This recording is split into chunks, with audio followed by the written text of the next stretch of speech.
We're back with Jeff. So big news in the mortgage space where the 90-day, it's the lowest rates have been in the last 90 days. Absolutely. And yeah, rates a bit ago were in the low sevens, now headed closer to mid sixes. I'm starting to have some conversations with people about maybe refinancing makes sense if they bought at a higher interest rate before. The other aspect is consumer debt is once again at an all-time high. And if it makes sense to refinance, consolidate some debt, because people have strong equity in their homes. That's something people consider. And then also, of course, as rates go down, it increases people's buying power and the ability to maybe buy a bit more home than they could be approved for at 7.25%. So those are all good things. I just anecdotally feel that the local purchase market is quite strong right now. And how do you feel about the future? It's very interesting. The Federal Reserve is saying, Chairman Powell said, and I'm paraphrasing, something along the lines of, we're happy with our economic policy at this time, which means they're not anticipating any big changes.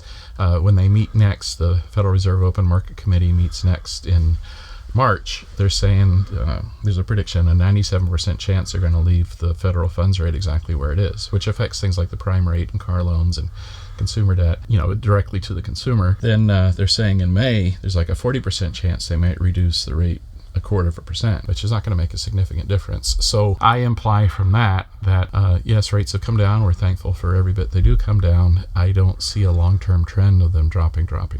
Last Friday, there was an employment report that really kind of held steady. There's some signs of weakness, some signs of strength, so it's just kind of neutral employment. Tomorrow is the JOLTS job report, which the best they can, they do predictions of future job openings. And if that is strong, that means we've got a strong labor market. If it's weak, then perhaps we see a bit more improvement in rates. The Consumer Price Index report comes out Wednesday, which is one of the most direct reports of how whether inflation is impacting the consumer or not. So there's a lot of talk about tariffs and how that might affect the overall economy. Can you talk about how that might affect? Yeah, and I think that does go directly to the question of what are rates going to do in the future. Markets hate the economic markets, financial markets hate uncertainty and the on again, off again, on again nature of the tariff talk. It's very difficult for companies to project future planning and future strength or weakness because the conversation is on again, off again. So there has been part of the reason mortgage rates have been coming down is the stock market has dropped. The Dow has dropped 3,000 points since the beginning of February. Yeah. If you look at the chart,